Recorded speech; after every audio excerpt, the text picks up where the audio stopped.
오늘 하나님 말씀은 디모데후서 3장 13절부터 17절까지입니다. 디모데후서 3장 13절부터 17절 다 같이 3장 13절부터 17절 교독하시고 김혜국 전사님 이어서 축성하시겠습니다. 13절 제가 먼저 읽습니다.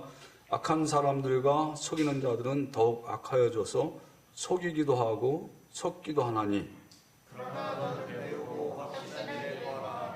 너는 내가 누구에게서 배운 것을 아니오. 또 어려서부터 성경을 알았나니 성경은 능히 너로 하여금 그리스도 예수 안에 있는 믿음으로 말미암아 구원에 이르는 지혜가 있게 하느니라. 모든 성경은 하나님의 감동으로 된 것으로 교훈과 책망과 바르게 함과 의로 교육하기에 유익하니. 다 같이 읽겠습니다. 이는 하나님의 사람으로 온전하게 하며 모든 선한 일을 행할 능력을 갖추게 하려 합니다. 아멘. 올해가 종교개혁이 일어난 지 507년째 되는 때입니다. 1517년 10월 31일. 그래서 우리가 오늘 마지막 10월 마지막 주일을 종교개혁주일로 지내는 겁니다. 그 당시에 마르틴 루터가 저 비텐베르크 성교회 정문에 95개 조의 논제를 붙여요. 그리고 그 이후에 이제 종교 개혁이 시작되는 발단이 된 거예요. 자, 95개 논제를 줄여보면은 우리가 다 못 읽잖아요. 그죠? 시간도 없으니까. 첫 번째가 뭐냐면 고해성사, 즉 사제들에 의해 집행되는 고백과 속죄는 불필요하다. 2. 면죄부는 죄책감을 결코 제거할 수 없다. 죄에 대한 처벌을 교황이 사면할 수 없다. 그 사면권은 하나님에게만 있다. 자, 세 번째 같이 읽어보세요. 면죄부는 연옥에 있는 영혼에게 아무런 효력도 없다. 4번도 참으로 회개하는 신자라면 면죄부와는 상관없이 하나님으로부터 이미 용서를 받은 것이다. 그리스도께서 이러한 참된 회개를 요구하시다. 5. 사람을 낚는 그물인 공로의 보안은 불필요하며 오직 그리스도의 공로로 구원을 받는다. 자, 5번이 이해가 가요? 사람을 낚는 그물인 공로. 그래, 어떤 너 공로를 쌓아야 천국에 가니까 그러면 사람들이 이렇게 낚는다는 거예요. 근데 우리는 오직 예수 그리스도의 은혜와 공로로 구원을 받는다. 이걸 요지를 줄이면은 이렇게 줄일 수가 있다는 거예요. 근데 자꾸 이제 면죄부라고 하는 게 자꾸 나타나죠. 이 면죄부가 뭔가? 왜 면죄부가 그렇게 문제가 되는가?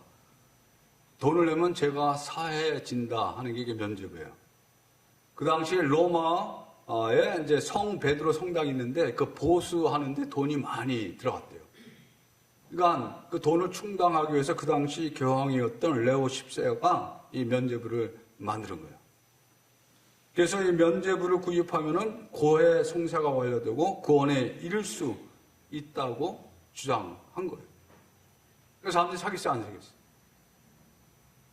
그러면서 어떤 얘기까지 나왔냐면 살인, 간음 등 아무리 큰 죄라도 면죄부 하나만 사면 그것을 구입한 사람은 말할 것도 없고 이미 죽고 지옥, 연옥에서 고통받는 가족과 친척까지도 그 돈이 동전이 딸그랑 하고 면죄부 판매통 속으로 들어갈 때 그는 그 영혼은 천국으로 갈 수 있다라고 그렇게 선전을 한 거예요. 그러니까 루터가 그 면죄부 판매는 불법이며 악마의 짓이다라고 격렬히 규탄을 하면서 이제 원래 루터는 종교개혁을 하려는 게 아니고 잘못된 것을 고치라고 참다 못해서 이렇게 쓴 거야. 근데 로마 교황청이나 그 당시 기득권 세력, 추기경이나 신부 이런 사람들이 가만히 있겠어요. 그러니까 이단시하면서 공격을 하기 시작한 거죠. 아무튼 당시 독일과 전 세계에 이 마르틴 루터 영향이 지대했어요. 특별히 루터의 가장 큰 업적이 뭐냐면 자기 나라 말로 말씀을 읽게, 또 자기 나라 말로 예배, 옛날에 미사라고 그랬죠. 하나님께 예배 드릴 수 있게 한 거예요. 왜냐하면 그 당시엔 다 라틴어로 다 했거든. 그러니까 일반 성도들은 라틴어를 모르니까 무슨 말을 하는지 모르는 거예요. 라틴 말로 하니까. 그래서 루터가 1522년에 신약 성경을 처음으로 헬라어에서 독일어로 번역을 해요. 그리고 12년 후 1534년에 구약 성경을 번역해요. 그리고 또 12년 후에 1546년에는 11번이나 동료들과 성경의 개정을 거듭해가지고 나름대로 그 당시에는 아주 잘 번역된 독일어 성경을 출판하고 세력을 떠내요. 그때 번역던, 쓰던 그 독일어가 지금도 독일에서 쓰여지고 있다고 그래요. 그래서 이 루터의 종교 개혁이 이제 독일뿐만 아니라 스위스에 누가 있었냐면 쭈벙길리라 하는 사람이 있었어요. 그 사람에게 또 쭈벙길리 또 이 우리가 잘 아는 요한 칼빈 많이 들었잖아요, 그죠? 장로교의 시조. 이 사람은 원래 프랑스 사람인데 스위스 제네바시에 있었어요. 거기에서도 종교개혁이 이어서 일어나요. 그리고 우리가 잘 아는 감리교의 창시자 누구예요? 존 웨슬레. 요한 웨슬레는 영국에서 또 스코틀랜드 존 낙스 이런 사람들이 이제 계속해서 개혁의 물결이 유럽 교회를 휩쓰기 시작했어요. 이들의 공통점은 뭐냐면은 그 당시 타락한 교회를 바로잡자. 그러기 위해서는 말씀으로 돌아가야 된다. 근데 왜 성도들이 그렇게 타락했는데도 모르고 있었냐? 하나님의 말씀을 성도들이 알지 못하기 때문에. 왜 몰라요? 라틴어를 일반 사람들이 어떻게 알아? 자기 나라 말도 잘 못 읽는데. 그래서 자기 나라 말로 번역을 하기 시작한 거예요. 그래서 그 당시 종교 개혁가들이 갖고 있는 신학 사상을 이렇게 5개로 딱 줄여. 이게 5 솔라, 이게 라틴어예요. 솔라 스크립트라. 진리냐 아니냐 최종 권위는 오직 성경에 있다. 두 번째, 솔루스 크리스토스. 구원은 오직 인류의 죄값을 다 치르시고 하나님의 의를 완전히 이룬 예수 그리스도의 은총을 덧입는 것뿐이다. 세 번째, 같이 읽어보세요. 솔라 그라티아. 구원은 하나님의 은혜의 선물로서 하나님이 인간 쪽에 아무런 조건, 그러니까 우리의 어떤 선한 행위나 이런 것들을 하나님이 요구하지 않는다는 거예요. 하나님 은혜로 우리에게 구원을 선물로 주신다는 거예요. 4번 같이 솔라 피데. 믿음 역시 하나님의 선물이며 믿음은 구원의 은총을 받는 통로다. 5번째 시작. 솔리 데오 글로리아. 많이 들었죠? 오직 하나님께만 영광. 구원은 하나님이 시작하고 완성하시는 일이며 거기에 인간이 참여하는 부분은 없기 때문에 모든 영광을 하나님이 받으신다. 이게 이제 그 당시 종교 개혁가들이 5개를 이렇게 줄여놓은 거예요. 이것만 알면은 우리가 복음적인 신앙관을 갖는 거예요. 그런데 사실 첫 번째만 알면은 4가지는 저절로 알게 되는 거예요. 성경만 바로 알면은. 왜냐하면 16절에 뭐라 하세요? 모든 성경은 하나님의 감동으로 된 것으로 교훈과 책망과 바르게 함과 의로 교육하기 유익하니 그랬잖아요. 네? 자, 성경을 누가 지으셨다 그랬어요? 하나님이. 하나님 감동으로 하나님의 호흡을 불어넣었다는 거예요. 성경 저자들 통해서 하나님의 말씀을 기록하게 하셨다는 거예요. 그래서 하나님의 말씀이 왜 완전 무하고 진리예요. 그러니까 성경 말씀, 완전 무하고 진리인 성경 말씀만 알면은 우리가 읽은 5가지 그 교리들을 저절로 알게 된다는 거예요. 성경을 제대로 알지 못하니까 하나님 말씀을 제대로 알지 못하고 잘못 가르치는 것들을 그냥 사람들이 그냥 믿고 따라간다는 거예요. 하나님 말씀 알아야 되겠어요? 몰라야 되겠어요? 알아야 돼요. 왜? 성경이 진리냐 아니냐의 최종 권위가 되기 때문에 그런 거예요. 왜 최종 권위예요? 하나님 말씀이기 때문에. 하나님 말씀하시면 진리고 하나님 말씀을 기록해 놓은 것이 성경이잖아요. 그러니까 성경에서 이게 아니다 하면은 뭐예요? 아닌 거예요. 내가 암만 우겨도 안 되는 거야. 성경 말씀이 진리이기 때문에. 왜냐하면 하나님께서 성경의 저자이기 때문에. 성경에 있는 그대로를 믿으면은 우리는 온전한 구원을 이룰 수가 있는 거예요. 성령 주신 목적이 뭐예요? 첫 번째, 사람들을 구원에 이르기 위해서. 자, 같이 읽어봅시다. 또 어려서부터 성경을 알았나니 성경은 능히 너로 하여금 그리스도 예수 안에 있는 믿음으로 말미암아 구원에 이르는 지혜가 있게 하느니라. 지금 이게 누가 누구에게 얘기하는 거예요? 바울이 디모데에게 지금 이야기를 하는 거예요. 어려서부터 디모데가 성경을 알았대. 여기서 이제 신약 성경이 안 써여 있을 때니까 구약 성경을 얘기하는 거죠. 그러니까 할머니, 어머니로부터 디모데가 하나님을 알게 된 거예요. 어떻게? 말씀을 통해서. 그리고 구원을 받게 된 거예요. 어머니가 유니게고 할머니는 로이스. 그러니까 어릴 때부터 경건한 외할머니 또 어머니로부터 말씀을 배우면서 구원을 받게 된 거예요. 그러니까 성경을 알아야 돼요, 몰라야 돼요? 성경을 통해서 우리는 우리 인간이 죄인이고 하나님의 은혜를 받아야 되는 그런 죄인인데 하나님의 은혜를 받으면 죄 삭이 다 치러지고 우리가 의인이 된다 하는 것을 깨닫게 되는 거예요. 그래서 로마서 1장 17절에 뭐랬어요? 복음에는 하나님의 의가 나타나서 믿음으로 믿음에 이르게 하나니 기록된 바 오직 의인은 믿음으로 말미암아 살리라. 복음에 하나님의 의가 나타난대요. 우리 인간은 죄인이잖아요. 예? 모든 인간 죄인이에요. 죄 삭은 사망의 하나님 은혜는 그리스도 예수 안에 우리 주 안에는 영생이니라. 그러니까 우리 죄인들은 죄 삭으로 죽었어. 우리 영혼이 죽어 있는 거예요. 믿지 않는 자들은. 그래서 이 다음에 지옥에 가는 거예요. 우리 육신이 죽으면은 땅에 묻히는 것처럼 우리 영혼의 눈에 보이지 않았으니까 죽었는지 살았는지 모르지만은 하나님 보실 때 예수 그리스도를 안 믿는 사람들은 그 영이 죽어 있는 거예요, 지금. 죄로 말미암아.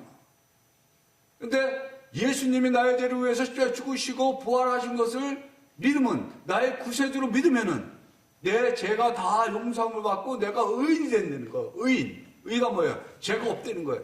여러분 죄가 있어요, 없어요? 대답을 잘 못해. 법적으로는 죄가 없는 거야. 우리는 의인이야. 근데 우리의 목숨이 생명이 있는 한 이 악한 세상 속에서 죄악된 세상에 살다 보니까 또 죄를 짓게 되는 거예요. 그러니까 예수님이 그랬어요. 만약 우리가 우리 죄를 자백하면 여러분 밑부시고 그래서 우리 죄를 사하신 모든 불의를 깨끗게. 그래서 우리가 회개하는 거예요. 예? 한번 우리가 옷을 빨아 입으면은 이거 계속 입어요, 안 입어요? 더러움 빨아야 되잖아. 그러니까 우리의 마음에 죄가 들어와서 또 죄를 짓게 되면 뭐예요? 또 빠르면 돼. 그리스도의 보혈의 피로 빠르면 돼. 그게 이제 회개하는 거예요. 이게 빠는 거야. 그러면 다시 원상태로 우리가 복귀가 되는 거예요. 베드로전서 1장 22절 23절에 너희가 거듭난 것은 쪄줄 씨로 된 것이 아니요 썩지 아니할 씨로 된 것이니 살아있고 항상 있는 하나님의 말씀으로 우리가 구원받는 거예요. 우리 죄가 다 용서합니다. 그 대신에 전제 조건이 뭐예요? 내가 죄인이다 라고 하는 것을 내가 정말 신을. 제가 어제 우리 아들이 와가지고 자니 창이라고 하는 그 간증을 한번 들어보라고. 자니 창이 보니까는 중국계 2세인데 한인, 그러니까 한국의 화교 출신이 미국에 와서 난 적인데 12살에 감옥에 들어가가지고 12년, 20몇 살 때는 왔대. 그가 완전히 그냥 세상에서 그냥 그 죄를 많이 진 거예요. 그러니까 이게 항상 아빠가 어떤 문제야. 아빠가 이제 어릴 때부터 때리고 아빠가 그냥 술 먹고 그냥 막 엄마 때리고 또 애들 때리고 이러면서 애가 삐뚤어나간 거지. 근데 그 얘기 다 하려면 또 시간 다 가니까 아무튼 그 애가 예수 믿게 된 거예요. 자, 감옥에 있을 때부터 계속 여기가 빈 거 같고 공허하고 뭐가 계속 나와가지고 이제 마약 딜러를 또 하면서 돈도 한 달에 뭐 만 불, 엄청나게 버는데도 돈이 많아도 전혀 만족이 안 되더라. 근데 계속해서 그때 자기한테 사건이 터졌다는 거예요. 같이 이제 마약 딜러를 죽이고 돈을 뺏자 이렇게 모의를 했는데 오히려 자기 친구가 죽고 자기는 살아나고 그러면서 그 이후에 계속해서 자기 친구가 자살하는 일, 뭐 이런 것들이 반복적으로 일어나면서 아무튼 그 엄마, 아버지가 원래 불교를 믿었는데 엄마가 교회를 다녔다는 거예요. 근데 엄마가 차가 다 고장나가지고 나 교회 좀 데려다 달라. 그러니까 나 교회 데려다 주지만 나보고 교회 들어가자는 소리 하지 말라고. 그래가지고 엄마 교회 모셔다 드리는데 짜장면 냄새가 그렇게 막 솔솔 나오는데 한국말로 짜장면이라고 블랙빈 누를 그러면서. 근데 자기가 그게 가장 좋아하는 거래. 고장 나가지고 나 교회 좀 데려다 달라. 그래서. 근데 마침 목사님이 들어와서 짜장면 먹고 가라고. 자기 예배 안 간다고. 안 와도 된다고. 그래서 자기가 예배 시간에 짜장면 먹고 앉아있다 나중에 예배 다 끝나고 목사님이 내려오셔가지고 얘기하면서 복음을 전하면서 그때 자기가 정말 죄인이고 예수님만 믿으면 자기 죄가 다 없어진다는 그 사실에 자기가 너무나 그게 정말이냐고 그랬더니 정말 가르쳐주더래. 성경 말씀을 다 큰 거예요. 왜냐면 이 친구는 아마 살인도 했던 것 같아. 마약, 살인, 뭐 별 나쁜 짓은 다 했죠. 그러니까 어린 12살에 감옥에 들어갔지. 그러니까. 근데 그 죄가 다 용서해 준다 그러고 네가 의인이다. 죄 없는 사람이 된다. 그러니까 그게 이 사람한테 진짜 보험이었던 거야. 그래가지고 예수를 믿게 되고 그 이후에 자기와 같이 갱 멤버들 감옥에 있는 사람들 그런 사람들 전도하면서 다닙니다. 예수 그리스도 믿으면 우리 죄가 다 용서함을 받고 우리는 하나님의 자녀가 되고 죄인에서 의인의 신분으로 바뀌는 놀라운 축복을 받는 거예요. 왜 하나님께서 우리에게 성경을 주셨어요? 우리를 구원케 하시기 위해서, 구원하시기 위해서. 두 번째 뭐예요? 우리를 변화시키기 위해서, 하나님의 사람으로 변화시키기 위해서. 16절에 보면은 이런 말씀이 있어요. 16절 같이 보세요. 16절에 안 나왔네. 15절. 자, 모든 성경 하나님의 감동된 것을 경과 책망과 바르게 함과 위로 교육하기 유익하니.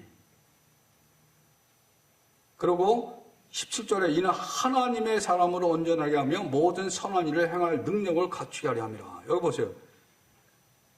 교훈과 책망과 바르게 함과 위로 교육하기 유익하니. 교훈하는 거 뭐예요? 똑바로 살라. 책망하는 거 잘못된 거 바로잡는 거잖아요. 그죠? 죄인에서 의인으로 되기 위해서는 옛날엔 제약된 말과 행동, 그런 거 삶의 스타일이, 가치관이 세상의 그 악한 그 세상 가치관으로 꽉 잡혀 있었는데 이제 예수 믿게 되면 말씀을 통해서 이 가치관이 바뀌는 거예요. 그럼 점점 의로워지는 거예요. 의로운 생각들을 하게 되는 거예요. 하나님의 생각을 하게 되는 거예요. 하나님의 성품을 담게 되는 거예요. 예수님의 성품을 담게 되는 거예요. 우리가 먼저 빨리 갈라디아 5장 22절 성령의 열매 봤잖아요. 성령의 열매, 사랑, 희랑, 화평, 자비, 양선, 충성, 온유, 절제. 옛날에 이런 성품이 없다가 이런 성품으로 점점 변화가 되면서 하나님의 사람으로 변화가 되는 거예요. 그러니까 우리 변화시키기 위해서 하나님께서. 내가 어떻게 하나님의 성품을 가질 수가 있어요? 내가 어떻게 선한 일을, 이 선한 일은 도덕적인 선한 일도 포함되지만 예수님을 믿게 됨으로 말미암아 하나님의 마음으로 하나님의 생각으로 하는 일들, 하나님께 영광 돌리고 많은 사람들이 유익을 끼치는 그 일이 선한 일이에요. 사람을 살리는 일이 바로 선한 일이에요. 내가 어떻게 죄인이 그걸 합니까? 예수 그리스도 믿고 성령을 받은 사람들만이 내 안에 성령께서 계시기 때문에 성령의 인도하심 따라 말씀에 따라 믿음을 순종할 때 그런 선한 일을, 변화된 삶을 우리가 살 수가 있다는 거예요. 구원받았으면 뭐예요? 변화되잖아요. 제가 전에 먼저 얘기했잖아요. 구원받는 건 뭐예요? 애가 뱃속에 태어나는 게 의롭게 되는 거예요. 칭이 의롭담을 이제 받은 거야. 근데 이 상태에서 있으면 안 되잖아요. 자라나야 되잖아요. 애가 자라나서 어른이 되는 것처럼 우리가 이제 말씀으로 양육받아서 어른이 되는 거예요. 영적 어른이 되어가는 거예요. 그러니까 너희가 어린아이 같이 계속 젖만 먹지 말라고 그러잖아요. 그죠? 단단한 음식을 먹으라고 성경에 또 그렇게 돼 있죠. 어른으로, 영적 어른으로 자라나는 거예요. 변화시켜 주시는 거예요. 이게 하나님의 능력의 말씀이 되는 거예요. 로마 10장 12절에 이런 말씀에 너는 이 세대를 본받지 말고 오직 마음을 새롭게 함으로 변화를 받아 그랬잖아요. 이 세대는 뭐예요? 악한 세대이기 때문에 이 세대를 쫓아가면 우리는 제약된 길로 가는 거예요. 멸망의 길로 가는 거예요. 그러니까 이 세상을 쫓아가면 우리에게 열매는 뭐예요? 멸망의 열매가 기다리고 있는 거예요. 멸망의 길이 우리를 기다리고 있는 거예요. 그렇기 때문에 우리 마음의 변화를 받아야 되는 거예요. 계속해서 이 악한 생각을 버리고 하나님의 마음을 품고, 제약된 생각을 버리고 하나님 말씀을 따라 믿음으로. 그래서 우리 안에 육신의 정욕과 성령의 소욕이 싸움한다고 그러잖아요. 갈라디아 5장 16절에 너희는 성령을 따라 행하라. 그러면 육체의 욕심을 이루지 아니하리라. 우리 마음속에 전쟁이 계속 일어나잖아요. 이 성령을 따라갈까 육체를 따라갈까. 성령을 따라 계속 행할 때 우리가 예수님처럼 우리의 마음이 성품이 변화되고 우리의 말이 변화가 되고 우리의 삶이, 와이프를 막 때리던 주먹이 어떻게 돼? 와이프를 섬기는 손이 되는 거야. 앉아서 와이프에게 그냥 이렇게 저렇게 명령만 했던 사람이 어떻게 해? 말씀만 하세요. 내가 당신 뜻대로 행동하겠습니다. 이게 변화. 아이들에게 화내고 아이들에게 막 소리치던 부모가 어때요? 아이들을 위해서 기도하고 아들이 잘 갈 수 있도록 도와주는 그런 일을 하게 되는 거예요. 이게 뭐예요? 성경 말씀의 능력이요. 모든 성경은 하나님의 감동으로 된 것을 했잖아요. 그죠? 왜? 하나님의 감동으로 된 것이기 때문에 하나님의 능력이 말씀을 통해서 나타나는 거예요. 제가 오늘 이제 말씀을 읽으면서 또 기도하면서 요즘에 한국에서 이 포괄적 차별 금지법 때문에 난리가 났잖아요. 그죠? 그래가지고, 여기 우리가 이제 한국보다 늦으니까 한국에서 지금 110만이 모였다고 그러더라고요. 그리고 이제 차별금지법을 반대했는데, 차별금지가 나쁜 건가? 아니죠. 차별금지 좋은 거잖아요. 그죠? 우리 장애인 차별하면 안 되잖아. 그죠? 여성, 옛날에 여성 얼마나 차별받았어요. 여성 차별하면 안 되잖아. 또 우리가 또 미국에 살면서 인종차별 받잖아요. 인종차별 받으면 좋아요, 싫어요? 인종차별 받으면 안 되잖아요. 그런 차별금지는 좋은 거야. 근데 그런 차별금지법은 이미 다 있어. 그리고 우리 교회에서 적극적으로, 우리 교회 장애인들 많잖아요. 그죠? 교회에서 또 성경에서 계속해서 가르치는 말씀이에요. 차별하지 말라고. 근데 이제 포괄적 하면 무슨 뜻이야? 다 합쳐서. 근데 거기다가 뭐예요? 동성애를 딱 껴놓은 거야. 동성애자들을 차별하면 안 된다. 근데 동성애자를 차별하면 안 돼요. 인권을 유리하는. 근데 그게 뭐예요? 그 법으로 만드는 거예요. 그래가지고 오히려 어떻게 역차별을 받게 만드는 게 바로 이 포괄적 차별금지법. 살짝 숨겨가지고 들어오는 거예요. 그러니까 저렇게 한국교회가 반대를 하는 거예요. 자, 이게 보세요. 뭐 얼마나 많이 모였는지 쫙 모였대요. 여기 뭐가 있어요? 다수의 역차별 조정하는 차별금지법 반대, 건강한 가족, 거룩한 나라, 성오염, 성혼란, 성별 구분, 마귀로부터 자녀들을 지키자. 또 뭐예요? 여자 목욕탕이 남자가 한 말인가? 여러분들 여자 목욕탕에 남자가 들어갈 수 있어요, 지금? 모르세요? 그건 안 되죠. 자, 이게 제가 그래서 한국일보 뉴스를 가져왔어요. 여러분들 찾아보면 나와요, 이게. 이게 2024년 1월 20일 날 일어난 일인데, 이 기사가 1월 25일 날 한국일보에 나온 거예요. 어떤 한인 여성이 목욕탕에 갔는데, 어떤 남자가 덜렁덜렁하고 목욕탕에 돌아다니더래요. 그래가지고 이 여자가 얼마나, 놀랬겠어요. 근데 이 여성이 이제 나중에 이제 한국일보에다 이제 제보를 한 거예요. 근데 이렇게 써 있어요. 그 사람은 여탕에서 시종일과 알몸으로 샤워도 하고 탕에도 들어가는 등 꽤 오랜 시간 있었다. 정확한 시간을 확인하지 못했지만 오후 4시에서 6시 사이 정도였는데 나 외에도 일반 여성 손님들이 있었다. 그러면서 이 여자가 뭐라고 얘기하냐면 나는 정신적으로 심한 충격을 받았다. 나는 당시 알몸이었고 상대는 분명 생물학적 남성이었다. 성전환 수술도 하는 사람이 지금 돌아다니는 거예요. 수치심, 두려움을 넘어 심하게 무시당하는 느낌이었다. 나를 무시하는 주제가 나라인지 정부인지 업소인지 상대인지는 잘 모르겠다. 분명한 것은 다시는 스파업소를 찾지 않기로 했다. 그래서 이제 이 제보를 받은 기자가 이제 그 스파업소에 연락을 했대. 이게 LA 윌셔가에 있는 스파래요. 업소 관계자가 뭐라고 얘기했냐면은 우리는 법을 준수해서 운영하고 있다. 차별을 할 수 없고 법에 따라 모든 손님을 평등하게 대하고 있다. 오히려 성별을 이유로 손님을 거부하거나 내쫓거나 제재하는 것이 의법이고 차별이다. 이게 바로 이렇게 된 거예요. 거꾸로. 이게 미국뿐만 아니라 지금 전 세계적 유럽은 벌써 이미 이렇게 넘어갔고요. 그래서 제가 여기 미국 여권 신청서 누가 교회에서 갖다 달라고 해서 우리 집사람이 가져온 건데 미국 여권 신청서를 이렇게 보게 되면 저 성별, 젠더가 나오죠. 그러면 M이 뭐예요? male, 남자, female, 여자. 그 다음에 X가 있어. X는 뭐예요? 여기 되면 뭐라고 돼 있어요? changing gender, marker. 내가 여자인데 남자 하고 싶으면 내가 남자라고 하면 돼. 근데 저기 보면 이제 2번을 이렇게 보라고 돼 있거든. 페이지 2, 리드 인스트럭션 페이지 2. 거기 가서 읽어보니까 네가 만약에 그렇게 했다가 X라고 했다가 다른 나라 들어갈 때 혹시 못 들어갈 수도 있다. 왜냐면 이제 이거를 반대하는 나라에서는 너 안 된다. 너 남자는 여자냐? 둘 중에 하나를 하라는데 남자도 아니고 여자도 아니다 이러면 안 되잖아. 그러니까 미국은 지금 이게 다 공용화돼 있어요. 이게 언제 이런 일이 일어났어요?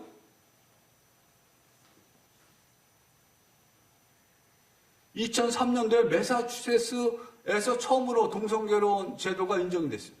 그리고 2015년 6월 26일 연방 대법원이 이제 이 동성결혼을 반대하는 주도 많거든요.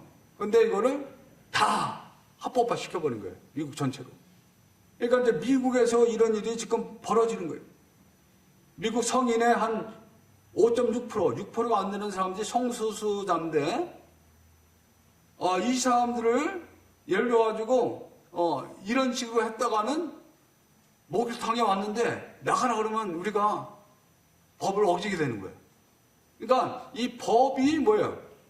오히려 죄를 짓게 만들고, 법이 하나님의 말씀을 못 따르게 만들어 버리는 거예요.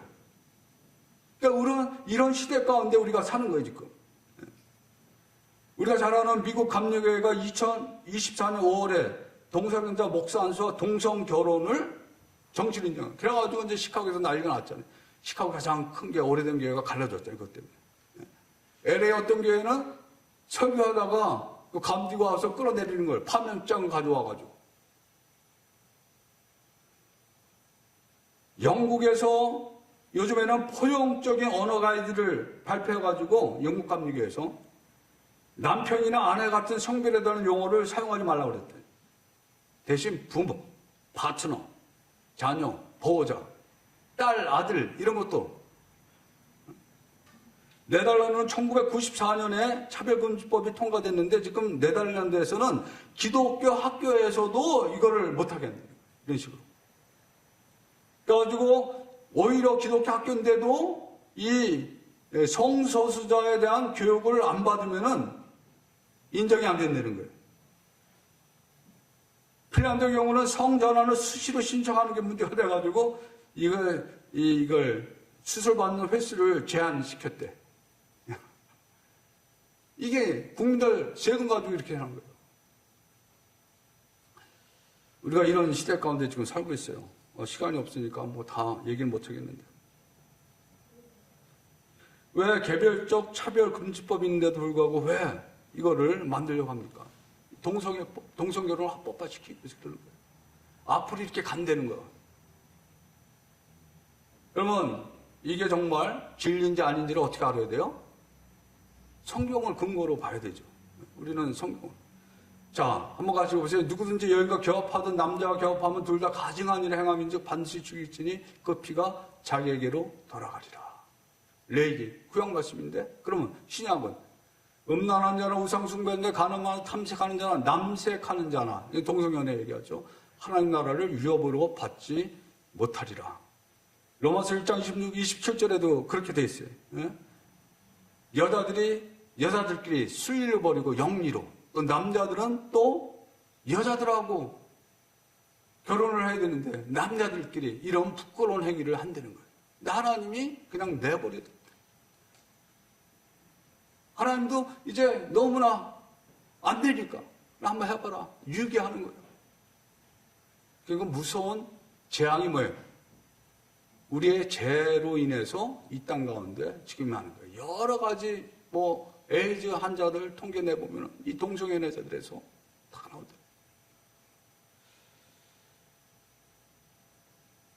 동성애를 인정하는 것은 하나의 창조 질서를 파괴하는 거예요. 그러나 우리 기독교인들이 동성애자들을 대하는 태도가 바로 돼야 돼요.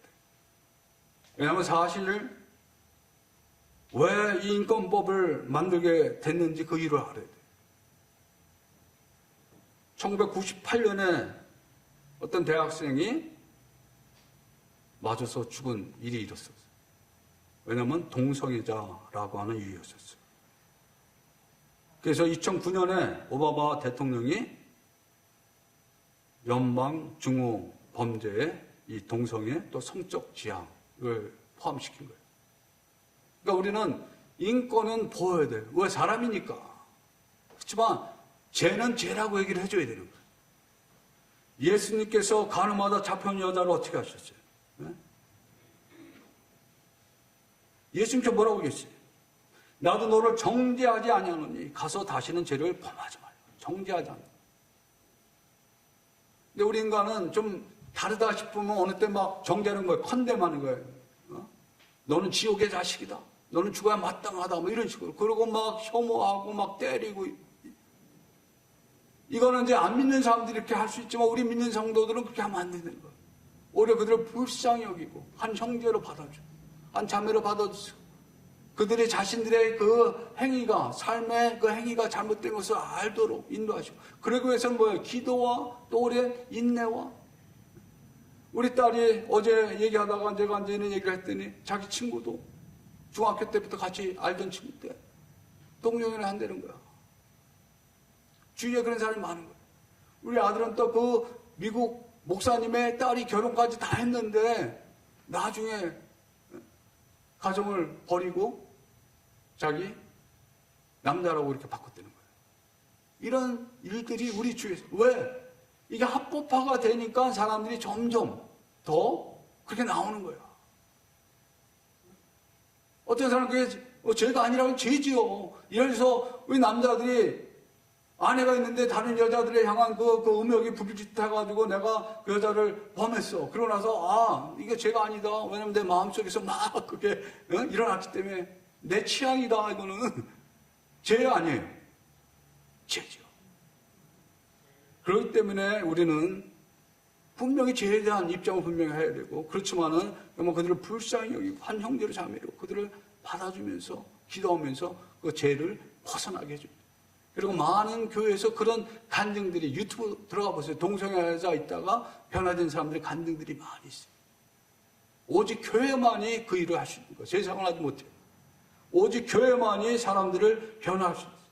오직 하나님 말씀만이. 왜? 하나님 말씀이 살아있고 활력이 있어. 좌우의 말씀은 어떤 것보다 예리하여 혼과 영과 및 관절과 골수를 찔러 쪼개기까지 하며 또 마음의 생각과 뜻을 판단한다 그랬어요. 감탄한다 그랬어요. 말씀만이 우리의 생각이 바꿔지면 이건 되는 거예요. 생각만 바꿔지면, 가치관이 바뀌면은 그 삶에서 탈피할 수가 있는 거예요. 그리고 선한 일을, 또 그런 사람들을 돕는 일을 하는 거예요. 먼저 주에 새롭게 와서 봤는데 마약 중독에 걸렸던 분이 그 마약 중독에서 자유함을 얻고 그런 사람을 돕는 사역을 하더라고요. 한번 보세요. 마약 중독도요, 사람 힘으로 안 돼. 의학 힘으로 안 돼. 근데 정말 적절하게 싸움했지. 근데 나중에 마약하고 싶은 생각이 없더래. 하나님 사랑, 예수님 사랑하게 되니까 마약 생각이 안 나더래. 오직 하나님만이 변화시켰습니다. 오늘 시간이 없어서 더 많은 얘기를 못하겠는데, 오늘 종교개혁주의를 맞이해서 우리 자신을 한번 성찰해 보기 바랍니다. 여러분, 나는 이런 죄가 없는가? 우리가 뭐 동성애, 가는 뭐 이런 죄는 없을지라도 내 안에 있는 하나님을 대적하는 마음들, 큰 죄거든요. 교만함, 큰 죄거든요.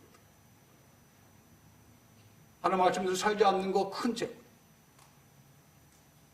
종교개혁주의를 맞이해서 다시 한번 내 자신을 바라보고 또 내 주위에 있는 정말 그 죄 가운데서 방하는 사람들을 바라보면서 정죄한 마음이 있었다라면 회개하고 그들을 어떻게 하나님 앞에 인도할 수 있을까 기도하면서 나아가는 우리 모두가 되기를 바랍니다. 같이 기도하겠습니다.